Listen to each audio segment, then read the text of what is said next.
Welcome to my YouTube channel Mount Smart Classes. Hello दोस्तों, मैं किशन आजाद आपके अपने YouTube channel mount smart class में आपका स्वागत करता हूं। आज आपके लिए लाया हूं सिंपल इंटरेस्ट पार्ट 2। इसमें आपको देखने को मिलेगा मॉडरेट क्वेश्चन जो कि आजकल रेलवे एसएससी में बहुत ही पूछे जाते हैं। स्टार्ट करने से पहले मैं आपको बताना चाहूँगा, इससे पहले लास्ट वीडियो हमने सिंपल इंटरेस्ट पार्ट 1 के बारे में बात की थी, जिसमें हमने आपको बताया था कि साधारण ब्याज का बेसिक स्ट्रक्चर क्या होता है, इसके फॉर्मूलाज क्या होते हैं, इसके बेसिक क्वेश्चंस कैसे निकाले जाते हैं। ये सारी चीज़ें हमने लास्ट वीडियो में हमने आपको बता दी थी। अगर आपने वो वीडियो नहीं देखा है तो प्लीज़ उस वीडियो को ज़रूर देखिएगा। वो आपको डिस्क्रिप्शन बॉक्स में मिल जाएगी लिंक, उसको क्लिक करिएगा और आप उस वीडियो पर डायरेक्टली पहुंच जाएंगे। आइए चलते हैं सिंपल इंटरेस्ट पार्ट 2 के पहले क्वेश्चन की तरफ। कोई धन साधारण ब्याज की वार्षिक दर से 5 वर्ष में अपने का 3/2 गुना हो जाता है। ब्याज की वार्षिक दर ज्ञात कीजिए।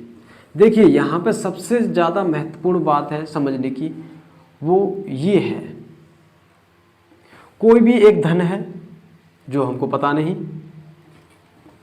5 वर्ष में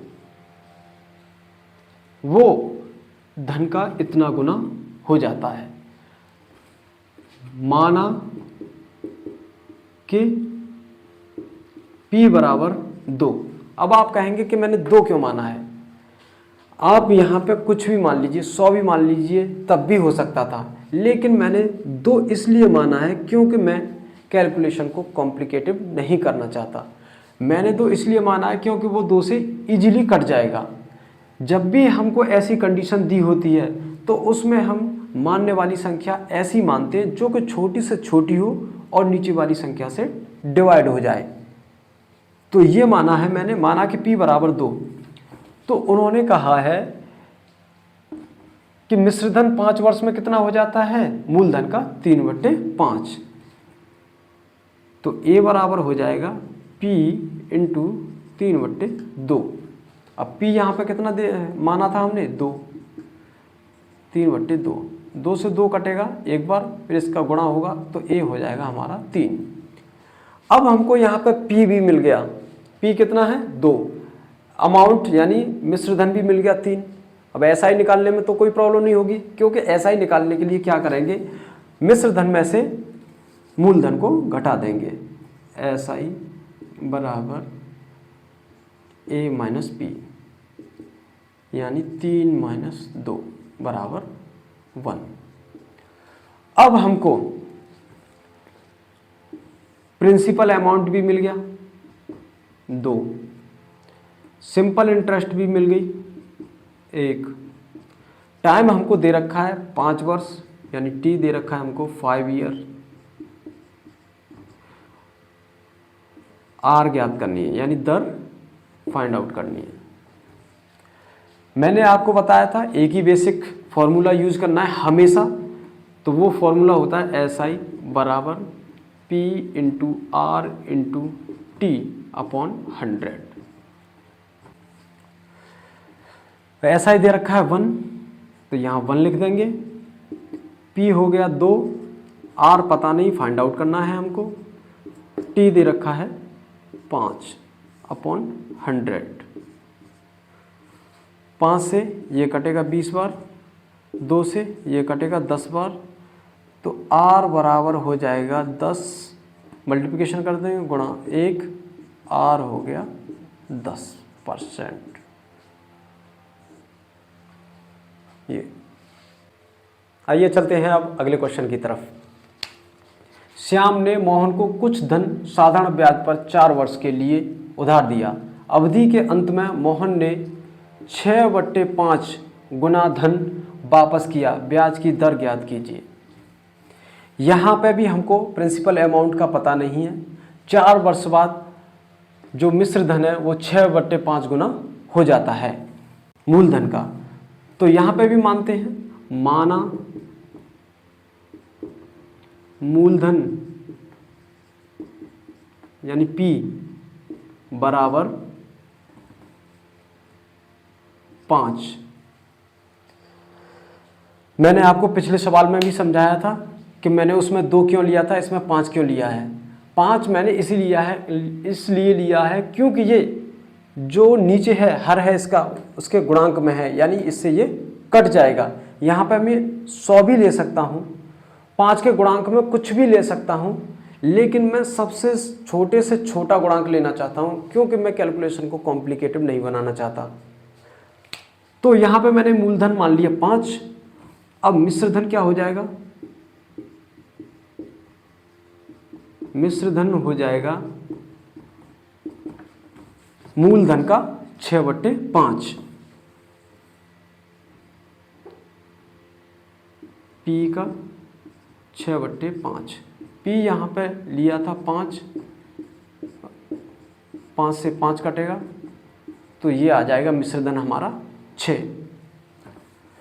अब हमको मूलधन है मिला हुआ और मिश्रधन भी मिला हुआ है। अब ऐसा ही निकाल लेंगे। ऐसा ही सिंपल इंटरेस्ट क्या होता है? a माइनस पी 6 माइनस 5 बराबर 1। अब हमारे पास क्या क्या है? P है 5 और SI है 1, टाइम है 4 ईयर, दर ज्ञात करवा रहा है यानी R। चलिए निकालते हैं बेसिक फॉर्मूला से। SI बराबर P into R into T upon 100। SI कितना है? 1, P है 5, R फाइंड आउट करना है, T 4, 100। 5 से 20 बार कटेगा, 4 से ये 5 बार कटेगा, तो R बराबर हो जाएगा 5 गुणा 1, 5%। आइए चलते हैं अब अगले क्वेश्चन की तरफ। कोई धन साधारण ब्याज पर उधार दिया गया, 3 वर्ष में उसका साधारण ब्याज मूलधन का क्या हो रहा है? साधारण ब्याज मूलधन का, साधारण ब्याज की बात कर रहा है इस समय, अब मिश्रधन की बात नहीं कर रहा। साधारण ब्याज मूलधन का 3/5 हो गया। ब्याज की वार्षिक दर ज्ञात कीजिए। वही सिंपल सा फॉर्मूला वही करना है। माना कि P बराबर 5। फिर मैं बार बार कह रहा हूँ कि मैं इसको ये क्यों मान रहा हूँ, 5 क्यों मान रहा हूँ, कि 2 क्यों मान रहा हूँ? वो इसलिए मान रहा हूँ क्योंकि मुझे इसके गुणांक में चाहिए कोई भी संख्या। तो कोई भी मैं 100 भी ले सकता हूँ, लेकिन 100 मैं इसलिए नहीं लेता क्योंकि संख्याएं बड़ी हो जाएंगी, कॉम्प्लिकेटिव हो जाएगी, इसलिए मैं इसके गुणांक में सबसे छोटी संख्या ले लेता हूँ। माना कि P बराबर 5, यानी प्रिंसिपल अमाउंट हमने मान लिया 5। अब 3 वर्ष में प्रिंसिपल अमाउंट का साधारण ब्याज क्या हो रहा है? 3/5। तो SI यानी साधारण ब्याज P का कितना हो रहा है? 3/5। P हमने माना है 5, तो 3/5। 5 से 5 कटेगा एक बार और 1 का 3 में गुणा होगा तो ये 3 आएगा, यानी SI हमारा आ गया 3। अगर P हमने 5 माना है तो SI आ जाएगा हमारा 3। बस अब क्या बात कर रहा है? दर ज्ञात करवा रहा है। अब हमारे पास क्या क्या अवेलेबल है? P अवेलेबल है 5, SI अवेलेबल है 3, टाइम अवेलेबल है T 3 ईयर, R हमको निकालना है। चलते हैं वही बेसिक फॉर्मूला, एक ही फॉर्मूला अपनाना है। SI बराबर P into R into T। इस फॉर्मूले को रट लेना है, इसके सिवा कोई दूसरा फॉर्मूला आपको चार्ज नहीं करना है। यहाँ पे SI हमारे पास है 3, P हमारे पास है 5, R हमको फाइंड आउट करनी है और T हमको दे रखा है 3/100। 5 से 100 कटेगा 20 बार, इसका इसमें गुणा कर देंगे तो r गुणा 3 बराबर 3 गुणा 20। तो r बराबर हो जाएगा 3 गुणा 20 बट्टे, ये 3 नीचे चला जाएगा, 3 से 3 कटेगा, तो r बराबर हो जाएगा 20%। आइए चलते हैं अगले सवाल की तरफ। किसी धन का साधारण ब्याज उस धन का 4/25। किसी धन का साधारण ब्याज उस धन का 4/25 हो जाता है यदि वर्षों की संख्या और दर बराबर हो, यानी नंबर ऑफ ईयर और रेट दोनों बराबर हों तो ब्याज की दर ज्ञात कीजिए। तो सबसे पहले बात करेंगे कि P माना P बराबर क्या मान लें, 25 के गुणांक में मानना पड़ेगा हमको। तो 25 के गुणांक में मानेंगे तो 25 ही मान लेते हैं। माना कि P बराबर 25।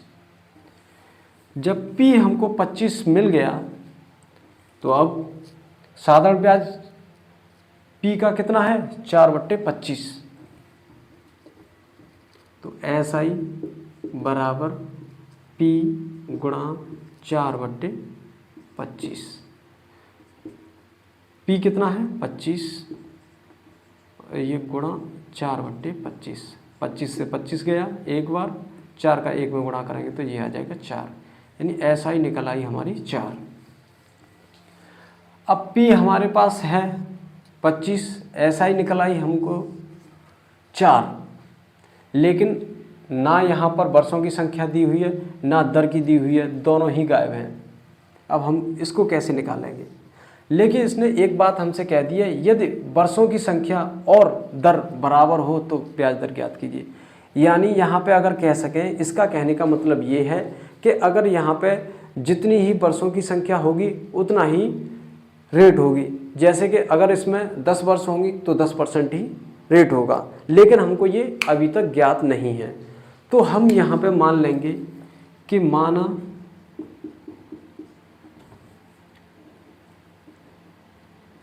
दर बराबर x। जब दर x हो जाएगी तो टाइम भी हमारा क्या हो जाएगा, x ही, क्योंकि दोनों बराबर हैं तो बराबर ही रखनी है। अतः समय भी हमारा x ईयर। अब हमको P भी मिल गया और SI भी मिल गया और दर को हमने मान लिया और उसी के अकॉर्डिंग हमने समय को भी मान लिया, क्योंकि इन्होंने कहा था कि वर्षों की संख्या और दर बराबर होगी। तो अगर दर हमने x मानी है तो समय भी हम x ही मानेंगे। अब चलते हैं बेसिक फॉर्मूला के साथ ही। SI बराबर P into R into T upon 100। SI हमारे पास था 4 और P हमारे पास है 25, R हमने मानी थी x, इसी के अकॉर्डिंग T हो गया था x अपॉन 100।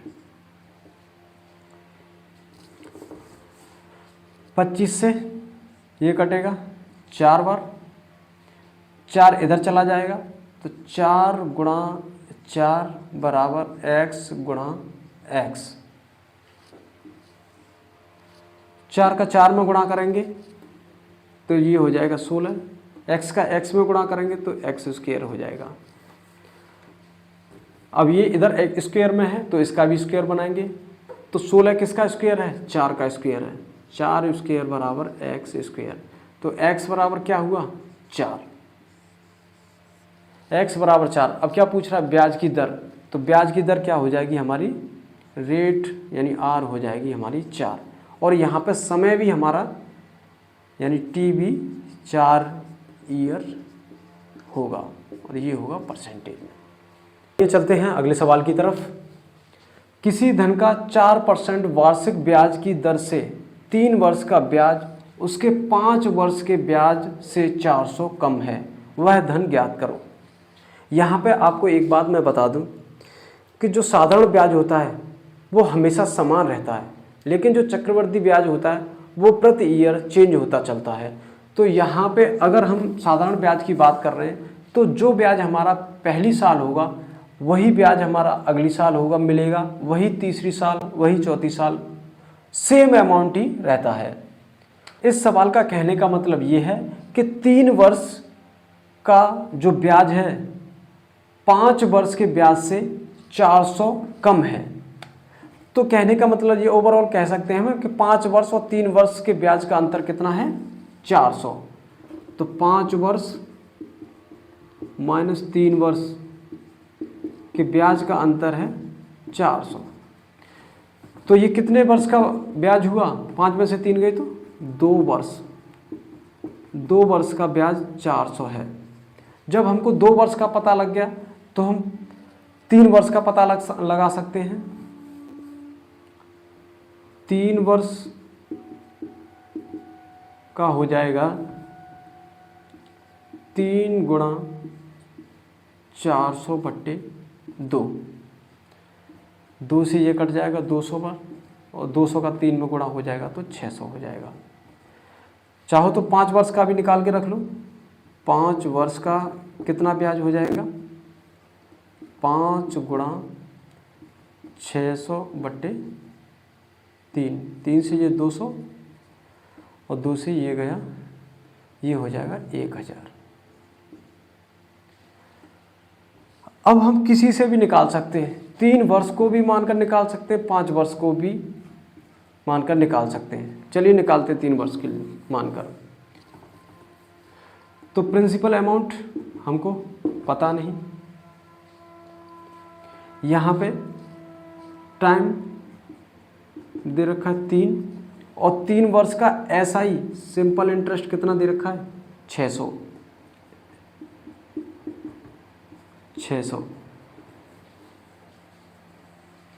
और रेट हमको दे रखा है 4%, R दे रखा है हमको 4%। आइए निकालते हैं वही बेसिक फॉर्मूला, SI बराबर P into R into T/100। अब यहाँ पे SI हमको दे रखा है 600, तो 600 लिख देंगे यहाँ पे। P हमको फाइंड आउट करना है, R हमारे पास 4 है और T 3 है अपॉन 100।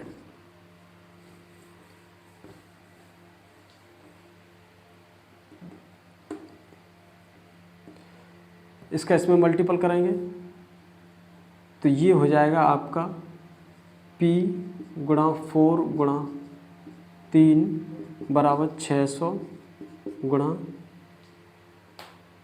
100। P बराबर हो जाएगा 600 गुणा 100, ये 3 और 4 आ जाएंगे नीचे, 4 गुणा 3, 4 से 100 कट गया 25 बार, और 3 से ये कट गया 200। 200 का 25 में गुणा किया तो हो जाएगा 5000। तो प्रिंसिपल अमाउंट क्या निकल के आया हमारा, 5000। आइए चलते हैं अब अगले सवाल की तरफ। किसी धन का 6% वार्षिक दर से 3 वर्ष के ब्याज और 6 वर्ष के ब्याज का योगफल कितना है, 270 रुपये है। तो वह धन ज्ञात कीजिए। एक कोई धन है जो 6% वार्षिक ब्याज की दर से दिया गया है, उसके 3 वर्ष का ब्याज और 6 वर्ष का ब्याज मिलकर होता है 270। तो आप कह सकते हैं कि 3 वर्ष प्लस 6 वर्ष, इन दोनों का मिलकर हमको ब्याज मिला है 270 रुपये। कह सकते हैं 9 वर्ष का ब्याज 270। अगर हम यहाँ पे निकालेंगे 3 वर्ष का तो कितना ब्याज हो जाएगा, 3 वर्ष का ब्याज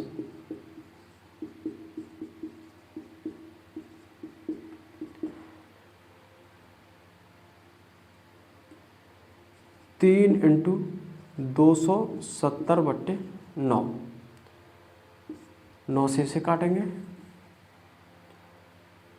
30 बार कटेगा, 30 का 3 में गुणा कर देंगे तो ये आ जाएगा 90। 3 वर्ष का ब्याज कितना आ गया हमारा? 90। चलिए अब देखते हैं क्या क्या है हमारे पास। आर हमको दे रखा है 6%, टाइम हमारा 3 वर्ष से निकालेंगे क्योंकि हमने 3 वर्ष का ब्याज निकाल रखा है। अगर 6 वर्ष से निकालते तो हमको 6 वर्ष का ब्याज यहाँ पे निकालना पड़ता, तो 3 वर्ष से ही निकालेंगे। टाइम हमको दे दिया है 3 और SI दे रखा है हमको 90। अब हमसे क्या पूछ रहा है? वह धन यानी प्रिंसिपल अमाउंट P पूछ रहा है। P फाइंड आउट करने चलते हैं। बेसिक फार्मूला को लेते हुए SI बराबर P into R into T upon 100। I hope ये फॉर्मूला आपको याद हो गया होगा। तो SI हमारे पास है 90, P हमको फाइंड आउट करना है, R हमको दे रखा है 6%, T है हमारे पास 3 अपॉन 100।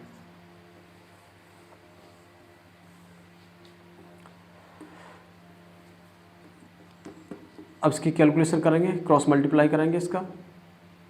P गुणा 6 गुणा 3 बराबर 90 गुणा 100। P बराबर हो जाएगा 90 गुणा 100 अपॉन 6 इंटू 3 से 90 कटेगा 30 बार, और 6 से 30 कटेगा 5 बार। 5 का 100 में गुणा हो जाएगा तो प्रिंसिपल अमाउंट आ जाएगा 500।